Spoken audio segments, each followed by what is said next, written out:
Present day Pakistan के areas जो हैं पंजाब और सिंध, वहां पे इस्लाम गया with the policies of Mohammad bin Qasim, और जो है एरिया खेपी के और बलूचिस्तान का, वहां पे इस्लाम आ गया सुल्तान महमूद गजनवी की थ्रू। अगर आप गौर करें अपने पेजेस के सामने एक चीज लिखिए, अलग पेज पे एक लिखिए, मैं आपको ऊपर लिखिए Lahore resolution oblique Pakistan resolution.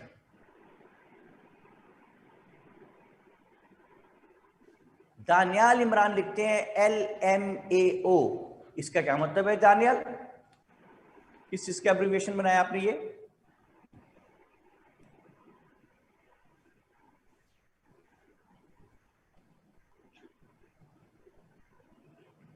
चलें, फिलहाल आप ये लाहौर रेजोल्यूशन के अल्फाज लिखिए।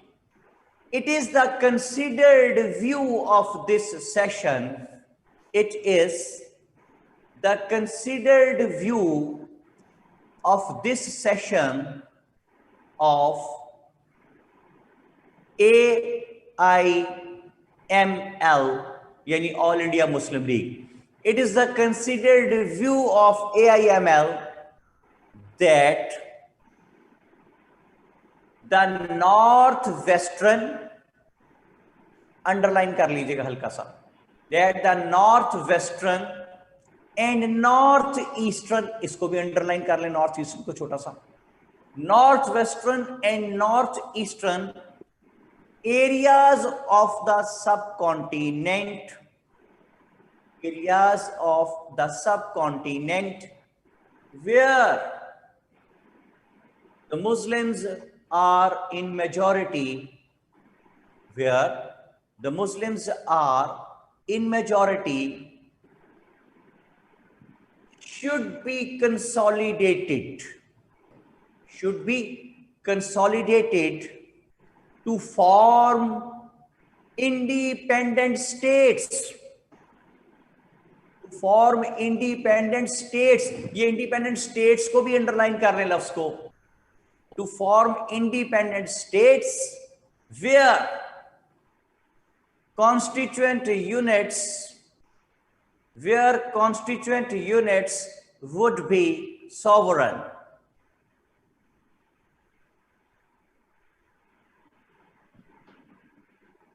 where constituent units would be sovereign। ठीक हो गया जी हसन साहब? जी सर। इसमें जरा सा गौर करते हैं। फर्क ज़ेब कहते हैं वॉइस इज नॉट कमिंग। भाई वॉइस क्यों कमिंग नहीं हो रही? भाई वॉइस को पूछे एडमिन भाई। जरा सा बोर्ड फोकस करेंगे। हसन बोर्ड सही नजर आ रहा है? जी सर क्लियर। देखिए मैं क्या करने लगा हूं, ये मैंने लिखा एक अदद सी। देखा आपने सी कैसे लिखा मैंने? बोर्ड फोकस कर। ओके ये सी लिख दिया मैंने। लिखा गया जी, आसान काम है, मुश्किल तो नहीं कोई? No sir right. ये सी का जो ऊपर वाला हिस्सा है इससे मैंने शुरू किया, ऐसे पेन को लेके गया और इसके बिल मुकाबिल ऐसे इसको यहां तक ले आया जी। Any problem? नो। पहले सिर्फ सी पे कंसंट्रेट करें, उसके बाद देखें उसके ऊपर मैंने एक टेढ़ा सा ऐसे बॉक्स नुमा बनाया जिसका निचला लाइन जो है निचली लाइन नहीं है। अब इसको सीधा मैंने ऐसे किया लाइक दिस। अब मैं यहां उल्टा सी लिखूंगा, लेकिन फर्क ये है कि सी के यहां बीच में एक वर्टिकल लाइन भी छोटी सी लेके आऊंगा और इसके पैरेलल इस सी को मैं बाहर तक ले आया। सीधी लाइन ये गई और इसके साथ साथ यहां पे लाके इसको मैंने इसके साथ मिला दिया। ये क्या बन गया Hasan? Sir map of Pakistan. Map of प्यारा पाकिस्तान, जिसपे जान भी कुर्बान 14 अगस्त आ जाए तो फिर बाजे उठा के जिना के मकबरे पे पहुंच जाए भाई, जिना भी परेशान हो जाए। और मैंने किन को आजादी दे दी भाई? एक वो सर उस बंदे को ढूंढे जिसने बाजा बनाया था।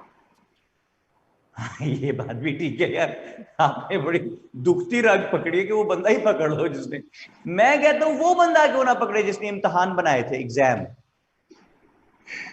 है ना। सर जिसने बहुत सर ये डिजाइन किया था ये पेपर एफपीएससी का लाइक पैटर्न।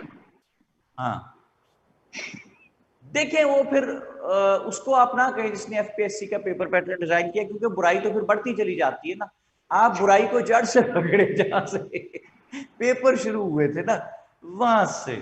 ठीक है जी, लो जी मैंने बना दिया प्यारा पाकिस्तान। प्यारे पाकिस्तान के साथ ही मैंने ये एक वी जिस तरह लिखते हैं ना उस तरह नीचे लेके आया। फर्क सिर्फ ये है कि वी का ये जो दूसरा मैं लेके जा रहा हूं, दूसरी लाइन यहां से जाके मैंने इसको जरा सा बाहर की तरफ कर दिया है, यहां तक लाया और यहां लाके मैंने बना दिया जी Bengal. Okay Hasan, okay sir. ये बन गया जी सब कॉन्टिनेंट। जी सर। सब कॉन्टिनेंट में ये जो डॉटेड एरियाज में बना रहा हूं, पहले तो ये ढूंढते हैं ना कि इसमें रेजोल्यूशन के अल्फाज क्या हैं। अभी मैं पढ़ा कुछ नहीं रहा, मैंने पढ़ाना है अभी, आपको लेक्चर शुरू करना है मैंने अभी मैं सिर्फ एक और चीज की बैकग्राउंड बना रहा हूं। जरा जो अंडरलाइन कराए अल्फाज वो बताना हसन। सर ये हैं नॉर्थ वेस्टर्न, जी, नॉर्थ ईस्टर्न, हाँ जी, इंडिपेंडेंट स्टेट्स। हाँ जी, और बीच में अगर आप जहन में ले आए कौन से north western, north eastern, Muslim majority वाले, ठीक है। अच्छा तो पहले नॉर्थ वेस्टर्न ढूंढते हैं। देखिए ऊपर होता है नॉर्थ, ये साउथ नीचे इधर ईस्ट है और ये वेस्ट है। ओके, तो नॉर्थ ईस्टर्न सब कॉन्टिनेंट का ये आ गया जी north western present day Pakistan, और ये प्रेजेंट डे बांग्लादेश जो है ये हो गया जी नॉर्थ ईस्टर्न। समझ आ गई जनाब? जी सर। तो सब कॉन्टिनेंट के north western present day Pakistan और north eastern present day Bangladesh, ये क्या कौन से एरियाज हैं जी, क्या कहा इनको हमने रेजोल्यूशन में हसन? मुस्लिम मेजॉरिटीज एरियाज। जी सर। अच्छा फिर इन पे बाकी बात करते हैं, लेकिन पहले देखिए मुस्लिम मेजॉरिटी एरियाज ये क्यों हैं। ये देखिए ये जो मैं डॉटेड एरिया बना रहा हूं सारा प्रेजेंट डे सिंध और पंजाब का, यहां पे इस्लाम आ गया मोहम्मद बिन कासिम की वजह से। ये है जनाब सिंध और पंजाब का एरिया जहां पे मोहम्मद बिन कासिम की वजह से इस्लाम आ गया था, फैलता चला गया था gradually with the passage of time. Sindh and Punjab became the Muslim majority areas. Done हो गया? Yes sir. नॉर्थ वेस्टर्न की बात हो रही है अभी सिर्फ, तो यहां पे केपीके और बलोचिस्तान में जो इस्लाम है वो हमें आता हुआ नजर आ जाता है, किसकी वजह से जी? सुल्तान महमूद गजनवी की वजह से। ओके हो गया। अच्छा जी, अब पहुंचे नॉर्थ ईस्टर्न की तरफ। नॉर्थ ईस्टर्न पार्ट जो है that is present day Bangladesh. ये देखिए जनाब यहां पे इस्लाम आ जाता है, अभी लाएंगे यहां पे इस्लाम, अभी हम लाई नहीं है, अभी हमने यहां तक पढ़ा नहीं है, ठीक है, अभी हमने सिर्फ नॉर्थ वेस्टर्न तक पढ़ा है। ओके। तो ये मैप को अब आप देखेंगे तो आपको समझ आनी शुरू होगी कि north western and north eastern areas of the subcontinent where the Muslims are in majority should be consolidated to form, अगला लफ्ज पढ़े अंडरलाइन हुआ आसान सर, इंडिपेंडेंट स्टेट्स। आखिर वाले एस पे कंसंट्रेट कर दें सारा, इंडिपेंडेंट स्टेट्स। स्टेट नहीं है, स्टेट्स। यस, यही तो कहता था शेख मुजीब। हसन कौन था शेख मुजीब? सर शेख मुजीब जिसने लीड किया था बंगाल के एरियाज में मैक्सिमम सीट्स पे। शाबाश, वरना एक शेख साहब वो भी तो होते हैं ना मशहूर हैं जो बड़े, ठीक है ना जी, वो तो और कहते हैं ना एक शेख साहब फौत हो गए ना, बड़े कंजूस आदमी, वैसे वैसे बातें बनी हुई है, बड़े कंजूस आदमी थे, तो उन्होंने वो जो घी की बोतल है वो उन्होंने बंद करके रखी हुई थी बड़ी सख्ती से, तो घर वालों को कहते थे कि रोटी पे घी लगाना नहीं, खत्म हो जाएगा, सिर्फ ये बोतल पे रोटी ना ऐसे राइट लेफ्ट करके कर लिया करो ताकि समझो कि घी लग गया। तो बहरहाल फिर वो एक दिन वो फौत हो गए। तो जो बड़ा बेटा था उसने वो घी की बोतल अलमारी के अंदर रख दी, अलमारी को बंद किया, ताला लगा दिया और सबको घर वालों कहा कि अब ये जो ताला है ना, सिर्फ इससे रोटी रगड़ के समझ लिया करो घी लग गया। और साथ एक तारीखी जुमला बोला कि हुन अब्बा जी वाले टाइम वालियां मौजा मुक गई। ठीक है जी। अच्छा जी। तो शेख मुजीब कौन था? अवामी लीग का सरबराह था, बांग्लादेश इसने बनवाया। वो क्या कहता था? उसके 6 पॉइंट्स थे। उसके 6 पॉइंट्स में से एक पॉइंट ये भी था कि to follow Lahore resolution in the letter and spirit. तो लाहौर रेजोल्यूशन की शिक क्या है? इंडिपेंडेंट स्टेट्स हैं, स्टेट नहीं है। समझ आई आसान कोई चीज? जी सर, राइट। ये है लाहौर रेजोल्यूशन। जरा मैंने आपको इसका मैप पे दिखाया कि क्या सिलसिला बनता है। North western present day Pakistan, north eastern present day Bangladesh. ये है जनाब लाहौर रेजोल्यूशन का थोड़ा सा तारुफ। तो अब हम देख क्या रहे हैं कि नॉर्थ वेस्टर्न वाला हमने तो चेक कर लिया कि इस्लाम यहाँ कैसे आ गया, due to the valuable efforts of Sultan Mahmud Ghaznavi and Mohammad bin Qasim. अब हमने आज देखना है कि how Islam went to the northern part of subcontinent which is present day Bangladesh. Okay. देखिए जी चक्कर क्या है कि मैंने टाइम स्लॉट्स आपको नोट कराए थे। 1027 तक अभी हमने कवर किया आसान। यस जी सर। 1027 से आगे चले तो आपके पास टाइम स्लॉट जा रहा है 1192 तक। Right sir. इसमें 1192 गजनवी की जो आल औलाद थी, they kept on ruling the various different areas of subcontinent। और उनमें मसूद था, फिर एक लड़का महमूद था, एक बहराम था। they kept on ruling subcontinent, but with the passage of time they started becoming weaker and weaker। कमजोर से कमजोर होते चले गए। लाइक लोग ऊपर नहीं पहुंचे तो वो फिर कमजोर होते चले गए। अच्छा जी, एक बात है, फिलहाल मैं आपको प्रेजेंट डे पाकिस्तान की सरहद से जरा बाहर लेके जा रहा हूं जी। ये है जनाब अफगानिस्तान है।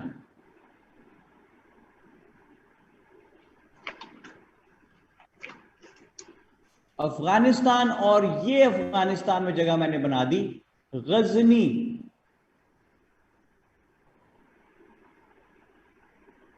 ये बात गजनी आ गया। अफगानिस्तान गैर लोगों की जमीन है भाई, बहादुर लोगों की जमीन है।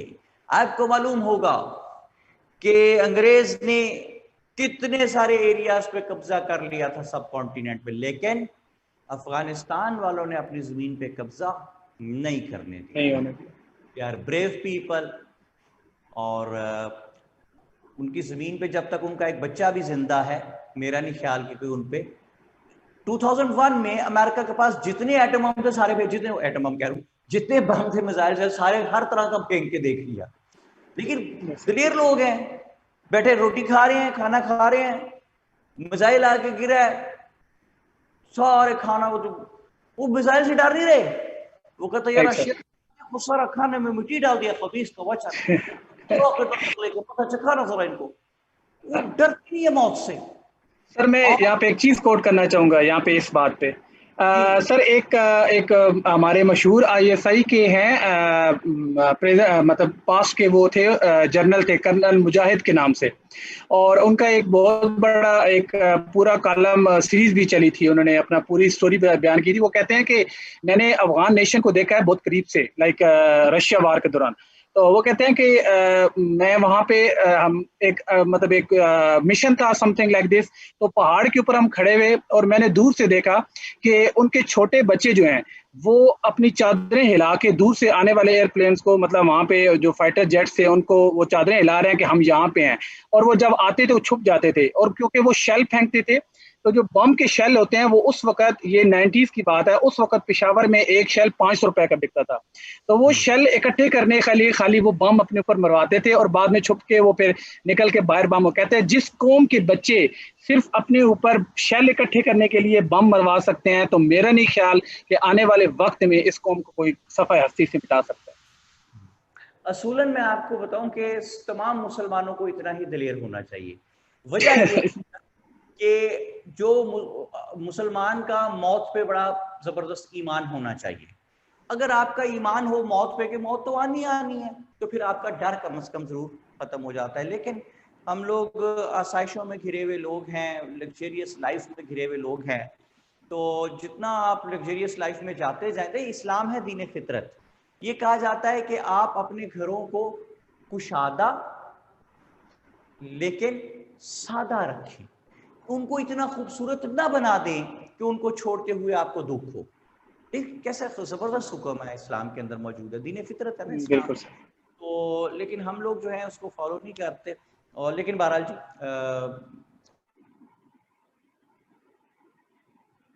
हमारे पाकिस्तान के लोग, अफगानिस्तान के लोग जो अपने मजहब के लिए, अपने मुल्क के लिए जिनमें जान देने का जज्बा होता है, पैट्रियटिज्म होता है, जिनमें वो हमेशा बहुत अजीम लोग होते हैं।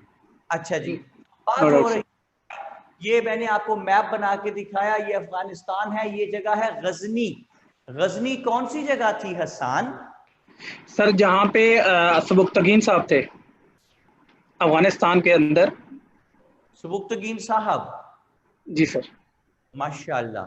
यार वो मर गया है, क्यों डर रहा है उससे? नहीं सर, एक्चुअली हमारे एंसिस्ट हैं ना, इस वजह से, उनकी वजह से इस्लाम यहाँ पे आया है। आज हम मुस्लिम है तो शायद उसके कहीं ना कहीं वो भी थे, उनकी भी काविश थी। तलागंग में इस्लाम कौन लाया था Hasan? Sir I think I am too young to जज इट। पाकिस्तान किसने बनाया था हसन? सर कायद आज़म अली जना। तो किताब मौजूद थे? नहीं सर। ये पहला जो आपने जवाब दिया ना, ये उसका जी जवाब है। कभी ठीक ये है। जवाब देते कि जी I am too young to comment. भाई आप उस वक्त इसका 47 में आप थे, इसका मतलब आपको अपने एरिया की, स्पेसिफिकली अपने एरिया की हिस्ट्री आपको मालूम होनी चाहिए। ठीक है जी, सही कह रहा हूं मैं। जी ओके सर, जी। राइट। गजनी में अगर आपको याद हो कि सबुक्तगीन की हुकूमत थी, सबुक्तगीन से पहले वहां पे सबुक्तगीन का आका था, मास्टर, उसका नाम था अल्पतिजिन, ALPITIGIN, अल्पतिजिन। ये जो अल्पतिजिन था, इसका गुलाम था सबुक्तगीन, लेकिन फिर वो गुलामी से आजाद हो गया और उसका दामाद बन गया जी, सन इन लॉ। यार ये अक्सर दामाद पहले गुलाम क्यों होते हैं? पता नहीं, शायद रिहर्सल कर रहे होते हैं, मुझे नहीं पता इस बात कभी बात करेंगे। अच्छा जी, तो ये जो अल्पतिजिन वगैरह थे, इन्होंने यहाँ पे किसी जमाने में कोई फैमिलीज थी जिनकी हुकूमत थी यहाँ गजनी में ओरिजिनली, वो फैमिली थी गौरीज की। तो इन्होंने गौरीज को मार के वहां से भगा दिया, उनके बच्चे बच्चे को कत्ल कर दिया, और जनाब वो भाग गए वहां से, छुप गए कहीं जाके गौरीज, और यहाँ पे हुकूमत बना ली अल्पतिजिन वगैरह ने। फिर सबुक्तगीन आ गया, फिर सुल्तान महमूद गजनवी आ गया, फिर मसूद आ गया, फिर महमूद आ गया, फिर बहराम आ गया, और इस तरह यहाँ पे गजनवीज की हुकूमत चलती रही। गौरीज पे इन्होंने किया था जी जुल्म, उनको मार के भगा दिया था। तो मैं क्या कहता हूँ, एक शेर सुने अजान साहब, कि किसी को पस्त ना जानो अगर तुम आज आला हो, ओए हवा का रुख बदलने में जरा सी देर लगती है। तो जरा सी देर लगी जनाब, हवा का रुख बदला, और क्या हुआ जी? ये हुआ कि वो जो गौरीज थे उनमें एक बंदा पैदा हो गया, शहाबुद्दीन मोहम्मद गौरी। उसने चुप करके कई सालों में लग के अपनी एक फौज बनाई। He was a wonderful administrator, a great general, a person full of valor, बहादुरी से भरपूर था। ये हो गए जी कमजोर गजनवी इस वक्त के साथ, वो ताकत पकड़ गया। ये मैं पाकिस्तान की सरहद के सारे बाहर की बात कर रहा हूं आपसे। जी कहां सर। की बना? गजनी की। सर ये गजनी की। उसने जनाब अली गजनवीज पे किया attack, 1186 it was, 1186। Mustafa Imran साहब 1186 इट वाज, जिस वक्त गौरी ने गजनवीज पे अटैक किया, गजनी पे उसने कर लिया कब्जा, और फिर वो चला प्रेजेंट डे पाकिस्तान की तरफ। ही जुमला सुने, ही, ये जुमला लिखे जो मैं बोल रहा हूं, he also invaded the area of subcontinent from its northwestern border. I repeat, he also invaded the area of subcontinent from its northwestern border. अच्छा, नॉर्थ वेस्टर्न बॉर्डर को अंडरलाइन करें. अब मैं आपको बताता हूँ नॉर्थ वेस्टर्न बॉर्डर है कहाँ. पहले आप खुद ढूंढे जो सब कॉन्टिनेंट बनाया हुआ है, इसमें नॉर्थ वेस्टर्न बॉर्डर ढूंढे और मुझे बताएं कहाँ है. लिखे यहाँ पे जो लिख सकते हैं, जल्दी हरी अप. एडवन भाई यार, ये कमरा बहुत बड़ा है, यहाँ इको बहुत, आवाज बहुत गूंजती है.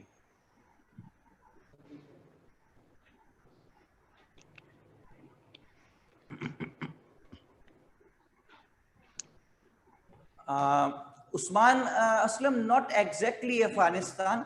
दानियाल इमरान कहते हैं इंडस वैली. दाऊद अहमद कहीं और फिर रहे हैं, वो कह रहे हैं कश्मीर है. हाँ, आगे केपी पे जा रहे हैं बात हो, ठीक है, that's right. Agha Farhan, KP and parts of Balochistan. Yes, parts of Balochistan ना ही करें, बस केपी तक ही रहे तो भी ठीक है. हाँ जी, वेल डन. ओके जायदा फारूक, ओके हसन, ओके जी. जी सर, जी सर, राइट. यहां से वो एंटर हो गया जी गौरी सब कॉन्टिनेंट के एरिया में. जहां जहां गजनवीज का कब्जा था वहां वहां कब्जा करता चला गया. जहां हिंदू राजास की हुकूमत थी वहां भी कब्जा करता चला गया. और इस तरह 1192 में 1192 जी सर, ये जो शहाबुद्दीन मोहम्मद गौरी था, इसने लाहौर पे कब्जा कर लिया. लाहौर, जी नुमान इकबाल बिल्कुल ठीक कह रहे हैं आप. 1192 में इसने लाहौर पे जी कर लिया कब्जा. himself he went back to Ghazni. और 1192 में लाहौर पे यहाँ वो गवर्नर बना के बिठा गया कुतुबुद्दीन ऐबक को. ये कुतुबुद्दीन ऐबक कौन है, कहां से आया है Qutbuddin Aibak? He was slave of Shahabuddin Muhammad Ghori. ये पहले स्लेव था, फिर इसकी बहादुरी से और इसकी लॉयल्टी से खुश हो के कुतुबुद्दीन ऐबक को जो है शहाबुद्दीन गौरी ने अपनी स्लेवरी से फ्री करार दे दिया, इसको आजाद कर दिया. लेकिन वो क्या है कि इतने मानूस सयाद से हो गए, अब रिहाई मिलेगी तो मर जाएंगे. ठीक है जी, सयाद कहते हैं शिकारी को. तो इतना इसने कहा जी रिहाई नहीं चाहिए, ये पक्का पक्का गुलाम बन गया गौरी का. हसन साहब वो कैसे बन गया होगा? यानी शादी कर ली उसकी बेटी से. ठीक है जी सर. असल में वो जी बड़े बादशाह थे, वो आई थिंक सो वो करती इसलिए थे कि वो उनकी वफादारी को देख लेते थे इतना अरसा गुजारने के बाद, तभी तो वो अपनी बेटी का रिश्ता उनके साथ करते थे कि यार इससे ज्यादा वफादार बंदा हमें शायद नहीं मिलने वाला. वफादारी और प्लस गुलामाना जहनियत. यस, ताकि हमारी बेटी का तंग ना करे और हमारा गुलाम बन के रहे. शायद ये बात होती होगी, मुझे मालूम नहीं है यार. ये अक्सर जो गुलाम हैं ये बाद में दामाद क्यों बन जाते हैं, मुझे सर 1 मिलियन क्वेश्चन. हाँ, ये इस पे थीसिस भी हो सकता है पूरा एक. बहरहाल ये एक आइडिया, इस पे सोचिए, फिर बात करेंगे इस पे कभी. अच्छा जी, तो मैं क्या बात कह रहा हूँ भाई, मैं ये कह रहा हूँ कि लाहौर पे भी इसका कब्जा हो गया गौरी का. लाहौर में उसने यहाँ पे बिठा दिया कुतुबुद्दीन ऐबक को, अपने स्लेव को, बतौर गवर्नर. और खुद वो वापस चला गया गजनी में. और लाहौर पे 1192 में गवर्नर बन के बैठ गया कुतुबुद्दीन ऐबक. 1192 से लेके 1206 तक, आखिरी टाइम स्लॉट कल मैंने जो लिखवाया था, 1192 1206 तक. ओके. नुमान इकबाल कह रहे हैं sir Shahabuddin Ghori died in Dina Jhelum. पूछ रहे हैं वो ये बात. भाई अभी तो जिंदा है ना, अभी मरने तो दो, मरे तो बताइए ना कहां मरा था. 1192 से 1206 तक 14 इयर्स में कुतुबुद्दीन ऐबक ने क्या काम दिखाया कि उसने ना सिर्फ नॉर्दर्न इंडिया के कुछ एरियाज पे कब्जा कर लिया, बल्कि he also took Islam to the northeastern part of subcontinent, and in this manner Qutbuddin Aibak became the first ever person who took Islam to the northeastern part of subcontinent. Hasan, resolution के कितने हिस्से मैंने आपको underline कराए थे? 2, north western and northeast. 2 है ना? Right sir, जी sir, दो। इन दोनों में से एक जो है नॉर्थ ईस्टर्न, वो जी, किसका क्रेडिट है? कुतुबुद्दीन ऐबक का। ऐबक का। जी सर। तो evolution and growth of Islam in subcontinent बताते हुए हम कुतुबुद्दीन ऐबक को इग्नोर कैसे कर सकते हैं? That yes is sir. Possible. Edmund Farrukh Zeb साहब को आवाज नहीं ठीक जा रही, बेटे कुछ करे उनसे ऑन बोर्ड ले, उन्हें जैसी बात हो रही। ओके, अच्छा जी, ये बात मैंने आपको बताई कि 1192 से 1206 तक वो ले गए इस्लाम को north eastern part of subcontinent तक। 1206 में क्या हुआ कि ये जो शहाबुद्दीन गौरी था, शहाबुद्दीन गौरी, इसने क्या किया, ये जेहलम में दीना के नजदीक था और किसी एक्टिविटी में मुलव्वस था, काम कर रहा था अपना कोई, वहां पे इसको कहते हैं कि नमूनिया हो गया था, इसको बीमार हुआ और देन ही डाइड 1206 में। जब ये 1206 में फौत हो गया तो Qutubuddin Aibak, who was here in Lahore as a governor, he declared himself sultan here in subcontinent। And जुमला सुने, करोड़ रुपए का जुमला, आसान कितने का? करोड़ रुपए का। करोड़ रुपए का जुमला। And he declared himself sultan here and laid the foundation of first ever Islamic state here in subcontinent। Qutbuddin Aibak, when in 1206 Shahabuddin Ghori died, so Qutbuddin Aibak declared himself sultan here and laid the foundation of first ever Islamic state here in subcontinent। इतनी ज्यादा importance, the most vital importance which is being gathered by Qutbuddin Aibak for the evolution and growth of Islam here in subcontinent, that the first ever person who took Islam to the northeastern part of subcontinent and the first ever person who laid the foundation here of first Islamic state। Okay? Yes sir, right. Done हो गया जी। अब अगली बात ये आ रही है भाई कि 1206 से लेके 1206 में उसने ही laid the foundation of first Islamic state and laid the foundation of slave dynasty। ठीक है जनाब? ओके। एक एक ओ एडवन भाई, तुझे जुकाम हुआ हुआ यार? ओ यार, छू छू कर रहा है, मुझे हार्ट अटैक हो जाएगा भाई। रहा ना यार, बार गोलियां चल रही हो तो बंदा नहीं डरता, किसी को जुकाम हुआ हो साथ बैठे बंदे को तो जान निकल जाती है। ओ नहीं यार नहीं, डरा ना भाई मुझे, अब छूछा ना कहीं, या मेरे से कम 100 फुट दूर जाके बैठ जा। तू ऐसे कर, तो बेटे इछरे जाके बैठ जा, ठीक है? वहां से कंट्रोल कर सकता। ये जी उस्मान हसन साहब, डर तो लगता है यार बंदे को। नूरुल हुदा क्या कहती हैं जी, वो मेरी बेटी कह रही, repeat the last line sir please, slave dynasty की। Okay fine. 1206 में व्हेन शहाबुद्दीन गौरी डाइड, तो Qutubuddin Aibak declared himself sultan here and laid the foundation of first ever Islamic state here in subcontinent and he laid the foundation of slave dynasty. जिस state की उसने बुनियाद रखी उसको कहते हैं स्लेव डायनेस्टी जी। 1206 से देखें साथ कौन हमारे हसन, जी सर। जी सर। इस्लाम से जी। एक साल और एक पाइप से होती हुई बात डिटेल से आगे चल रही है और पहुंचेगी कहां? 1947 पे। चीजों को याद करना नहीं है, वे याद रखना है भाई। तो बात चली एडवेंट से, जहां उस्मान बिन अबी अल-आस था, मुगीरा हिज ब्रदर, जिसको आप लोग आजकल ब्रो कहते हैं, हेलो ब्रो, ठीक है? चंगा भला ब्रदर उदासी यार, तुसी ब्रो कर देता हो, मैं मर्जी आपकी, क्या कर सकते, ठीक है? अच्छा, सिस्टर होता है सिस, ठीक है? वो लग रहा है कुछ सिस्कारियां भर रहा है, तकलीफ हो रही है किसी को, ठीक है? तो ये क्या किया हसन साहब आपने?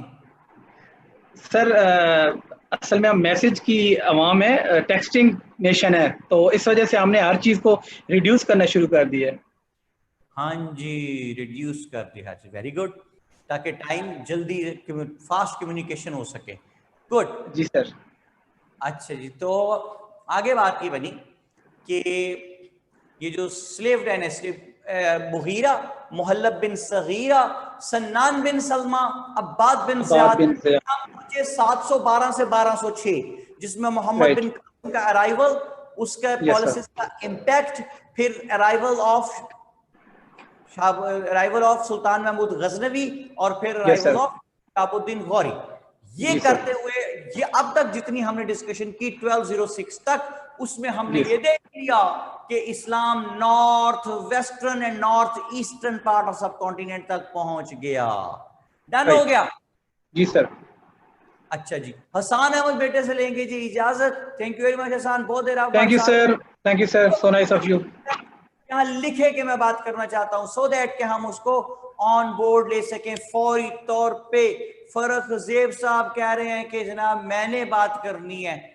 कह रहा है फरख, तो कैमरे के पास आ गया, मुंह कैमरे के अंदर डाल के, मैंने बेटे वहां ऑनलाइन लेंगे तो बात करेंगे, या कैमरे के अंदर जितना मर्जी मुंह घुसा ले वो बात नहीं हो सकेगी, आवाज नहीं आएगी। फरक कब आ गया, बात तो कर। फरक ज़ेब साहब से बात कराएं जी मेरी तरफ।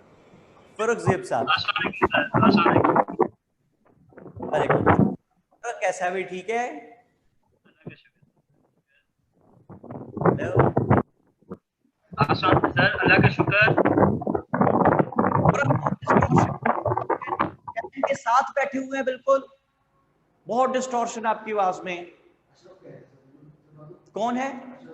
अशरफ कह रहे बात करनी, बात करा दें जी। उस्मान फर्क से बेटा बहुत डिस्टॉर्शन आ रही है, आपकी बात समझ नहीं आ रही मुझे। दानियल इमरान इल टॉक यानी बीमार बात। अच्छा वो कह रहे हैं आई विल टॉक। ये नुकसान होता है हसान अहमद चीजों को मुख्तसर कर देने का। विल टॉक जो है वो इल टॉक लग रही है, बीमार बात। दानियल इमरान से बात कराएंगे, अशरफ से। मोहम्मद अमीर हमजा है, वो कहते हैं मैंने बात करनी सर मी। और हसान क्या कहते हैं, शॉर्ट फॉर्म है जी। Very good, well said.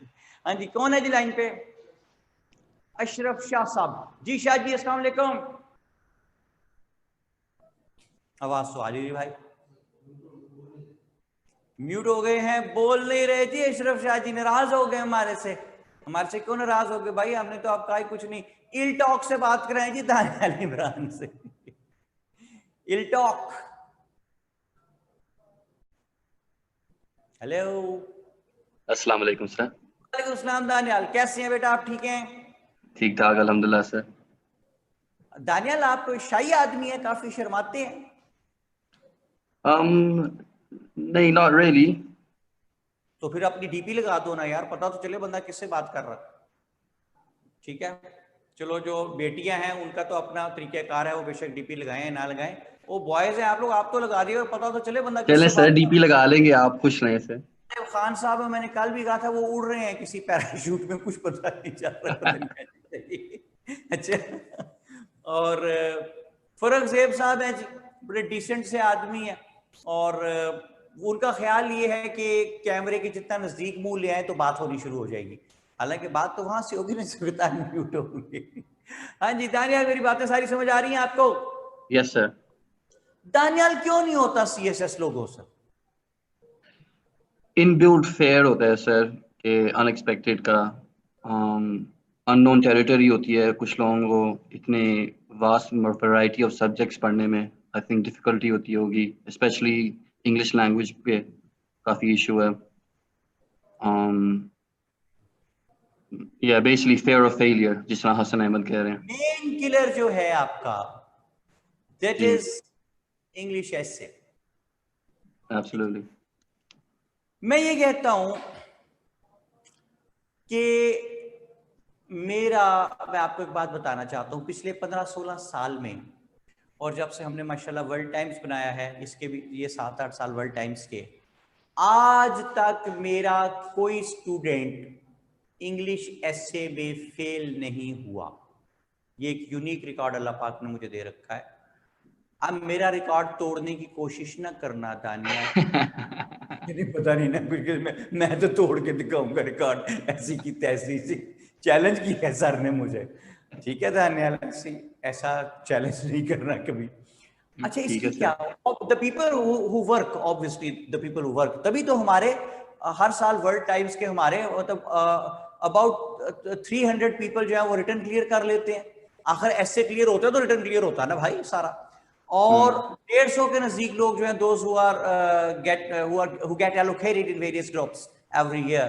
तो उसकी वजह यही है कि हमारा ऐसे बड़ा अच्छा चला जाता है, लेकिन obviously the people who work वो पास होते हैं। अब ये नहीं आप इम्तिहान देने जाए ही ना और कई सारा आपने कहा था आपका स्टूडेंट ऐसे में पास हुए थे, मैं तो आपका स्टूडेंट हूं, मुझे पास।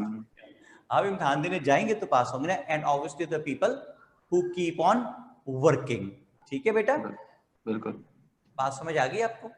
Yes sir. अच्छा कमर्शियल टाइम आ गया जी। दानियाल कमर्शियल टाइम समझते हैं ना आप? Pardon, commercial? प्रोग्राम के बीच में कमर्शियल नहीं आती? हाँ जी हाँ जी हाँ जी। ये देखिए जी हाँ, सैनिटाइजर लगाइए बार बार, अपनी सेहत को रखिए स्पॉन्सर है और आप जारी स्पॉन्सर्ड है रख, सर? हाँ जी जारी रख सकिए अपना। हुकूमत को देते रहिए टैक्स हर बार। वजारत सेहत हुकूमत पंजाब। ठीक है जनाब, ठीक हो गया। ये है जी कंपनी की मशहूरी थोड़ी सी। पहले मैं इंग्लिश एसे के लिए बहुत परेशान रहता था, फिर मेरे एक दोस्त ने मुझे वर्ल्ड टाइम्स जाने का मशवरा दिया। मैंने वर्ल्ड टाइम्स से इंग्लिश एसे को तैयार किया, मेरा एसे बहुत परफेक्ट तैयार हो गया। मैं तो चला वर्ल्ड टाइम्स और आप, ठीक है जी, कमर्शियल टाइम ओवर हो गया जनाब। कंपनी की हमने कर दी मशहूरी और अब हम क्या करेंगे जी, वापस आते हैं कमर्शियल से। So welcome back after the break और बात पहुंची है 1206 तक।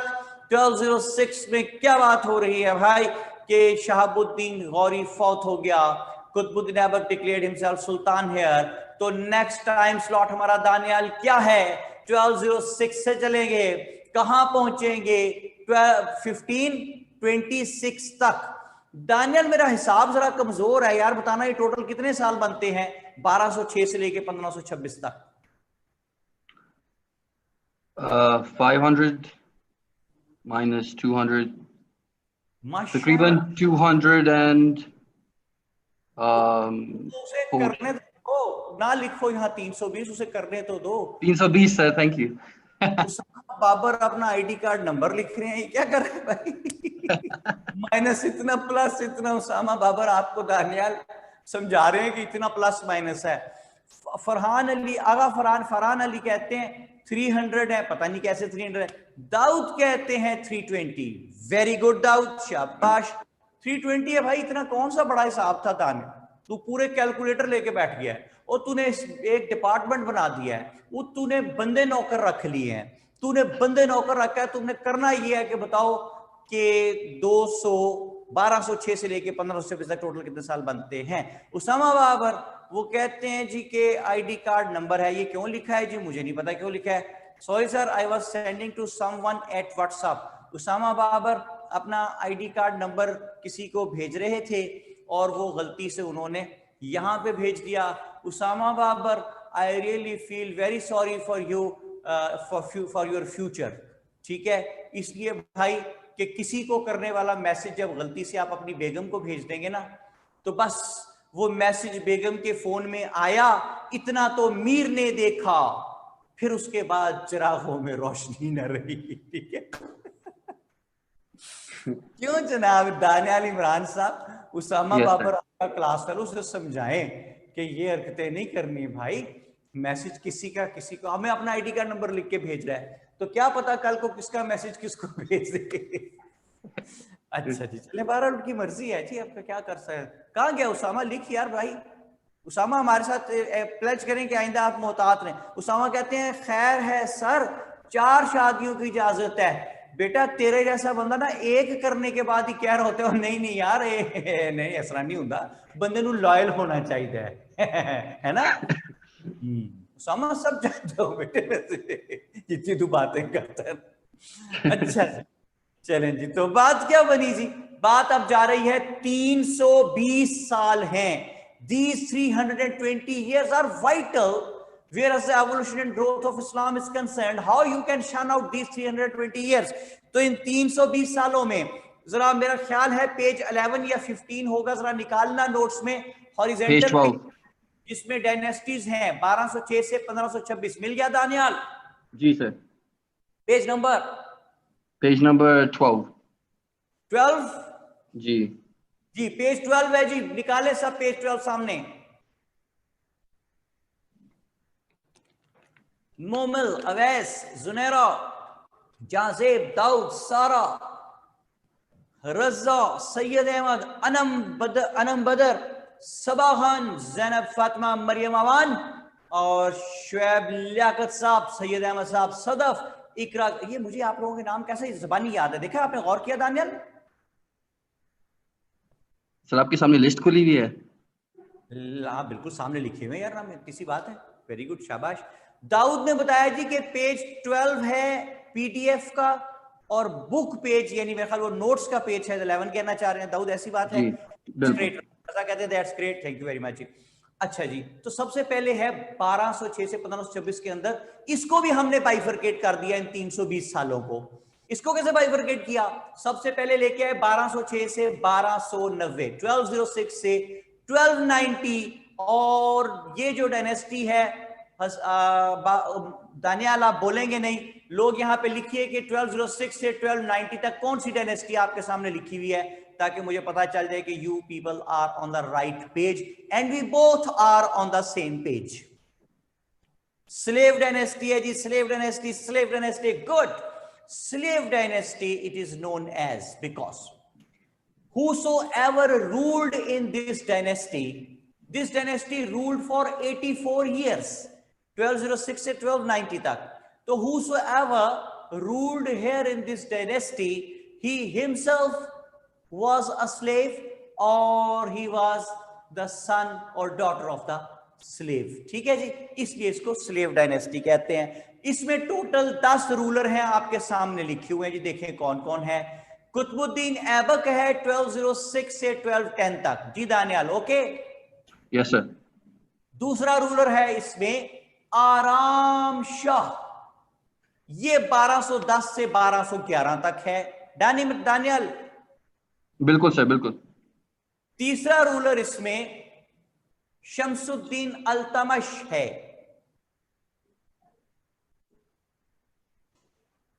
ठीक है जी। स्पोगमाई खटक बड़ी अहम बात कर रही है, वो कह रही है हाउ कुड स्लेव्स रूल। देखें जहानत जो है और वेलर जो है, बहादुरी और लीडरशिप क्वालिटीज जो हैं, वो किसी की मीरास यानी इनहेरिटेंस नहीं है, किसी की ऑनरशिप में, किसी की मलकियत नहीं है। तो जैसे मैंने आपको बताया कि कुतुबुद्दीन ऐबक को यहां बिठा गया था शहाबुद्दीन गौरी, उसको क्यों बिठा गया था इस पे भी बात कर लेते हैं, तो स्पोगमाई खटक आपकी बात का पूरा पूरा जवाब भी आ जाएगा। मोहम्मद अमीर हमजा कहते हैं sir what is full name of Shamsuddin, can you kindly repeat? Amir Hamza आपके सामने मेरे बेटे नोट्स होने चाहिए। His name was Shamsuddin Altamash.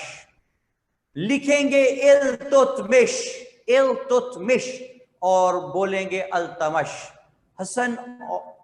हुसन और दौलत किसी की मीरास नहीं होती। ये हसन अहमद साहब ने लिखा है जी कि हुसन और दौलत किसी की मीरास नहीं होती। पता नहीं हसन, दौलत किसी की मीरास क्यों नहीं होती है, आपने क्या बात की है? हुसन किसी की मीरास नहीं होती, ऑल राइट, एग्रीड, ठीक है। एक वो क्रिस गेल का बच्चा भी बड़ा प्यारा हो सकता है, याह काले बंदे का बच्चा बड़ा प्यारा हो सकता है, लेकिन ये आपने क्या बात की दौलत वाली है, मुझे समझ दौलत तो होती है मीरास में, ज्यादातर मीरास में मिल जाती है। सबा खान कहते हैं ही गॉट हिज फ्रीडम, हाँ जी फ्रीडम मिल गया तो फिर गुलाम क्या करें, ओके। देखिए 1206 से बात स्टार्ट हुई, पहला आदमी है कुतुबुद्दीन ऐबक, टोटल इसमें 10 लोग हैं। कुतुबुद्दीन ऐबक के गिर्द एक डब्बा बना स्टार लगा दें जी, कुतुबुद्दीन ऐबक के साथ स्टार लगा दें, यानी ये अहम आदमी है। कौन है कुतुबुद्दीन ऐबक, कहां से आ गया है कुतुबुद्दीन ऐबक, कौन लाया है कुतुबुद्दीन ऐबक, ठीक है जी। तो कुतुबुद्दीन ऐबक जो है ये he was born in central Asian states. When he was a child he was kidnapped by somebody and was sold out to a person whose name was Qazi Fakhruddin. I repeat, Qutbuddin Aibak central Asian states में पैदा हुआ और छोटा ही था तो kidnap हो गया, and then he was sold out to a person whose name was Qazi Fakhruddin. Qazi Fakhruddin made wonderful upbringing of Qutbuddin Aibak, and Qutbuddin Aibak grew up in a very, very able young man.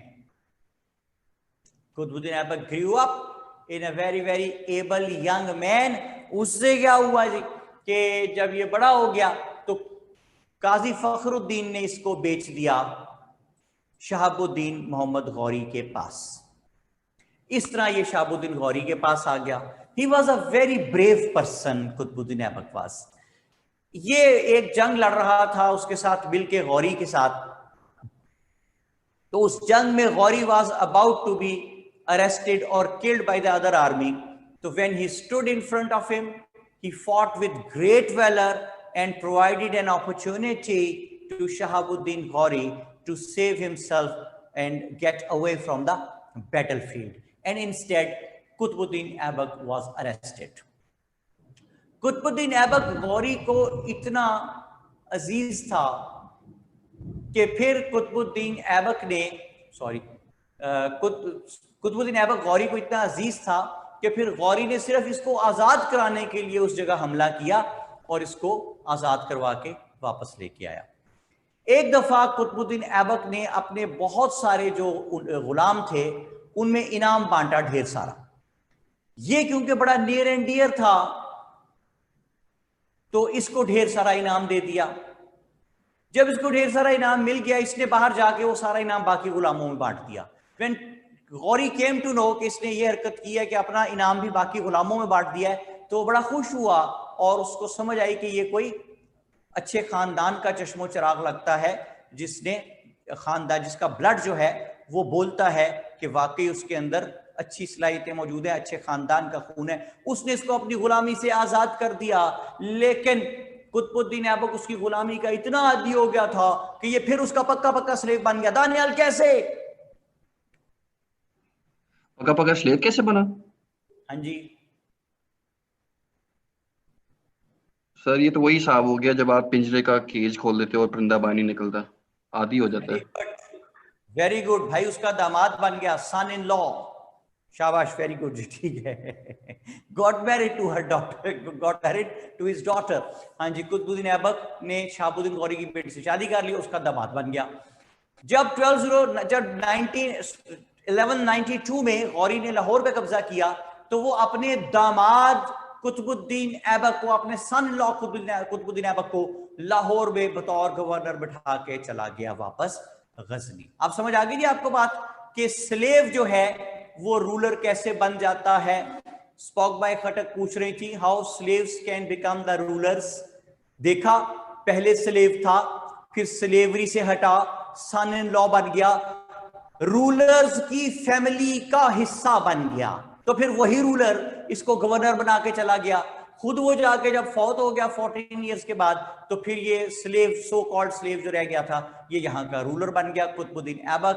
1206 से 1210 4 साल rule करता है। ही was a great administrator, he was a great general, और इसको जो है वो buildings बनवाने का बड़ा शौक था। इसने एक बिल्डिंग बनवाई, कुव्वतुल इस्लाम मॉस्क दिल्ली में बनाई, कुव्वतुल इस्लाम मॉस्क।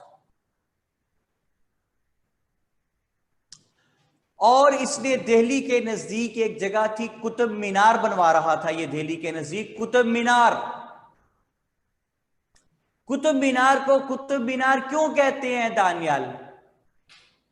क्योंकि इसे कुतुबुद्दीन ऐबक ने बनवाया था, आई गेस। नुमाना, आप क्या, नुमान इकबाल साहब, आप क्या कहते हैं? कुतुब मीनार को कुतुब मीनार क्यों कहते हैं? लिखें यहाँ नुमान।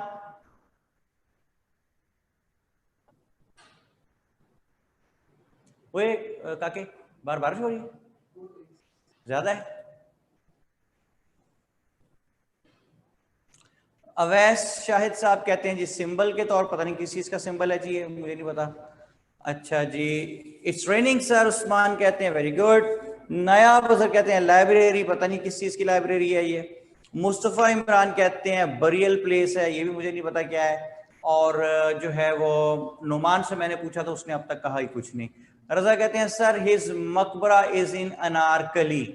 हाँ जी, तो मैं पूछ रहा हूँ कि भाई कुतुब मीनार को कहते हैं? रजा साहब कह रहे जी उसका मकबरा नारकली में, लो 200 अंदाजा लगाओ। मैंने पूछा भाई कुतुबुद्दीन ऐबक के नाम पे बना, नोमान इकबाल कहते हैं। नोमान गलत कह रहे हैं आप सब लोग, सुने। कुतुबुद्दीन ऐबक जो है, he was follower of a great Muslim saint whose name was Hazrat Khwaja बुख्तियार Qutubuddin काकी रहमतुल्लाह अलैह। फिर सुने, हजरत ख्वाजा बुख्तियार कुतुबुद्दीन काकी रहमतुल्लाह अलैह, ये उनका बड़ा मुरीद था, फॉलोअर था। हमारे जो हजरत दाता गंज बख्श हैं, बाबा फरीद, वो भी उनके बहुत फॉलोअर थे, ख्वाजा मुख्तियार कुतुबुद्दीन काकी रहमतुल्लाह अलैह के, इतने बड़े बुजुर्ग थे वो। तो उनके नाम पे ये मीनार बनवा रहा था, that is why that is known as Qutub Minar. जी दाऊद, मैं नाम रिपीट करता हूं, हजरत ख्वाजा मुख्तियार कुतुबुद्दीन काकी रहमतुल्लाह अलैह, काकी KAKI, काकी रहमतुल्लाह अलैह। अच्छा जी, इसको याद रख लीजिए बात को। तो 1206 से 1210 तक इसकी हुकूमत। 1210 में व्हाट हैपेंड कि ये गेम होती थी चोगान, CHOGAN, चोगान, जिसको आजकल आप पोलो कहते। दानियल सो गया? नहीं सुन रहा हूँ सर। ना हाँ ना ना ना हूं ना हूं, कुछ भी नहीं। वो इतना चुप चपीता आदमी। सर मैं आपके नोट्स लिख रहा हूँ, लंबा नाम आपने लिखवाया अभी। नोट्स लिख रहा था, शोर मचा मचा के लिखा था, ठीक है जी। अब आप शोर मचाएं और हम आपसे इजाजत लेके चलते हैं आगे। कहाँ जाएंगे जी हम? अब हम जाएंगे उस बेटे के पास जिसने कहा था जी अब मैंने फैन बंद कर दिया, डिस्टॉर्शन नहीं आएगी। उनका ना ये वही है जो कहते हैं कि कैमरे के अंदर मुंह घुसा दो तो आवाज दूसरे तक जाने लग जाती है। फर्रुख ज़ेब साहब जो किसी तारफ के मोहताज नहीं है, आज हमारे साथ मौजूद हैं। इन्होंने अपने फर्क टाइम में से टाइम निकाल के हमारे प्रोग्राम में शिरकत की है, बात कराई थी। हेलो अस्सलाम सर। बस आम फर्क कैसा है भाई? ठीक है, अल्लाह का शुक्र सर, अल्लाह का शुक्र। तबीयतें ठीक हैं? Yes sir. किस इलाके में पाए जाते हैं आप? Sir I am from Multan. Multan, वाह जी वाह, जहां पे मिलता है हाफिज का मुल्तानी सोनलवा, ठीक है जी, वेल डन। इतनी दूर मेरा बेटा बैठे, गर्मी कितनी है फर्क वहां पे? Sir it's very hot over here sir. हैं sir around 50। Oh very good यार, बहुत ज्यादा है भाई। हमारे पास तो बारिश हो रही है, बारिश भेजे थोड़ी आपको। आप एंजॉय कर लें सर। अच्छा अच्छा, नियत तो होनी चाहिए ना बंदे की यार, दुआ तो कर सकते हैं कि अल्लाह मुल्तान में बारिश कर दे। अल्लाह पाक के पास किस चीज की कमी है यार, इस तरह भेज सकता हूँ बारिश पाक आपके पास, दुआ कर सकता हूँ। अच्छा जी, फर्क यहाँ तक कहानी समझ आ रही है आपको सारी? Yes sir. 1210 में कुतुबुद्दीन ऐबक चोगान खेल रहा था, पोलो जिसे आप कहते हैं। तो एक नाखलफ घोड़े ने ना सिर्फ इसको गिरा दिया बल्कि खुद भी इसके ऊपर जा पड़ा, तो ये जमीन के साथ लग के प्लस्तर हो गया। प्लस्तर होना समझते हैं ना? Yes sir, he got died. हाँ जी, सारा ही मर गया, ठीक है। अब जब ये सारा मर गया तो अब किसी को तो सुल्तान बनाना था, तो उन्होंने इसके बेटे आराम शाह को सुल्तान बनाया। क्या नाम है फर्क उसका? आराम शाह। तो उसका मोटो ही अजीब है, वो कहता है ना कोई बात कहनी है ना कोई काम करना है, उसके बाद काफी देर तक आराम करना है। वो जनाब आराम करता करता 1 साल हुकूमत की उसने। और जुमला सुने, कुतुबुद्दीन ऐबक का एक गुलाम था। सुना था आपने जुमला फर्क? जी सर। उस गुलाम का नाम शमसुद्दीन अल्तमश था। Okay, yes sir. तो साइंस की रूह से वो गुलाम बाद में क्या बन गया होगा? सन in law. Sun in law बन गया, ठीक है जी। फर्क साहब, यस सर। कोई बात समझ आ रही है भाई? Yes sir. हूं हाँ कर दिया करो ना, ताकि मैं आगे चला करूं। बेटे के बात कम्युनिकेट हो गई। एक स्टूडेंट को लाइन पे रखने का साथ मतलब ये होता है कि मैं सारों से एग्रीमेंट ले रहा हूं कि अगर इस एक बच्चे को बात समझ आ रही है, इसके अंदर बाकियों तक बात भी कम्युनिकेट हो रही, समझ आ रही, ये मतलब होता है बेटे। अच्छा जी, ओके सर। तो इसका एक गुलाम था कुतुबुद्दीन ऐबक का जिसका नाम था शमसुद्दीन अल्तमश। वो शमसुद्दीन अल्तमश जो था वो लेटर ऑन इसका दामाद बन गया, और जिस वक्त कुतुबुद्दीन ऐबक फौत हो गया तो ये जो लड़का था इसका बेटा कुतुबुद्दीन ऐबक का आराम शाह ये सुल्तान बन गया। बड़ा ही नालायक आदमी था, इनकॉम्पिटेंट था, लथार्जिक था, इनकैपेबल था। तो जिस वक्त शमसुद्दीन अल्तमश ने देखा कि ये तो डबो देगा सब कुछ, इससे रूल छीन लेंगे लोग, तो उसने खुद आके हमला किया, आराम शाह को आराम से कत्ल कर दिया और खुद वो बन गया रूलर। कब? 1211 में।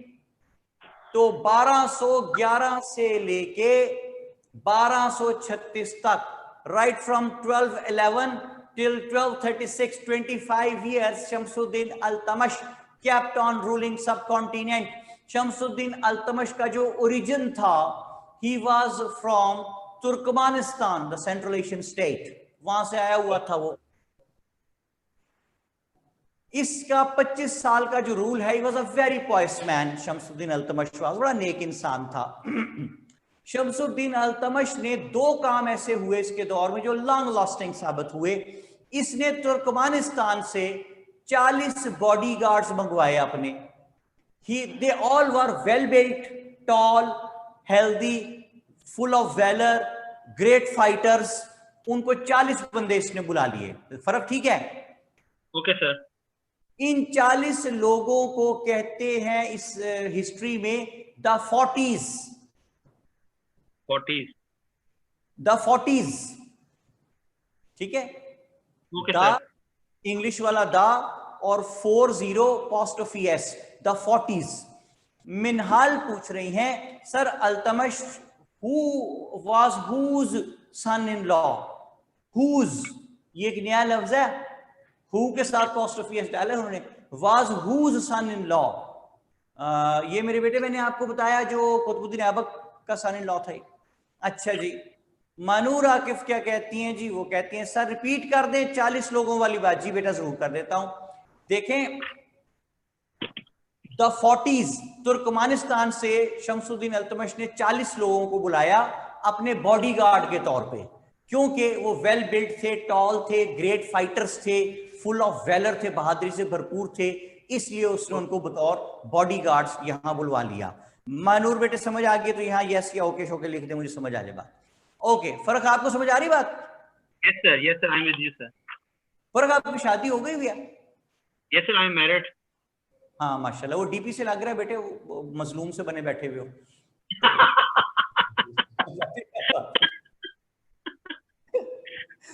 जायदा फारूक कह रही है काइंडली रिपीट। ठीक है, मैं रिपीट कर देता हूं बेटे। फर्क लगता है आपकी डीपी से जितने आप मजलूम बने बैठे, लगता है आपकी शादी हो गई है, ये कहा है जायदा। यही रिपीट करना था बेटे। ज्यादा क्या रिपीट करूं बेटे, ये तो लिखा करे ना साथ कम से कम बेटा। उसने बहानूर ने कहा कि आप वो बात रिपीट कर दें, 40s वाली मैंने कर दी। अब आप कौन सी बात रिपीट करने को कह रहे हैं? 40s वाली ही कह रहे हो बेटे, मैं दोबारा करता हूं। शम्स कैसे सुल्तान बना? ये बात तो पीछे रह गई थी जायदा बेटे, तो बात पीछे रहेगी, लेकिन फिर बता देता हूं।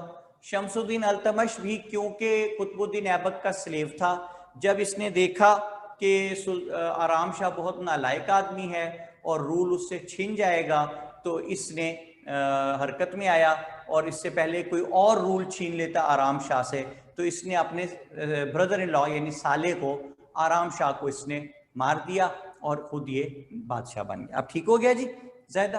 ओके। तो शमसुद्दीन अल्तमश ने ये जो 40 लोग बुलाए, इन 40 लोगों को द 40s कहते हैं हिस्ट्री में, द 40s। इन 40s को जब बुलाया, इन्हीं 40s में एक आदमी था, उसका नाम था गयासुद्दीन बलबन। लिख ले, इन्हीं 40s में एक आदमी था जिसका नाम था गयासुद्दीन बलबन।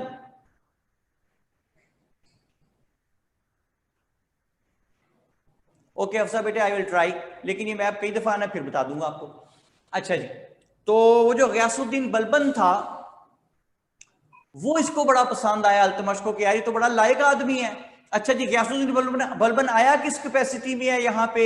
फर्क सर, सॉरी सर,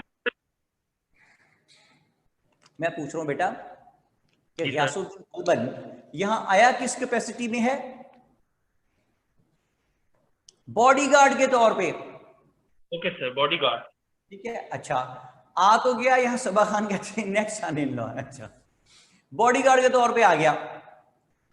लेकिन शमसुद्दीन अल्तमश ने सोचा कि बड़ा लायक आदमी है और इसको सिर्फ बॉडीगार्ड रखना मुनासिब नहीं, तो उसने इसको अपना स्लेव बना लिया।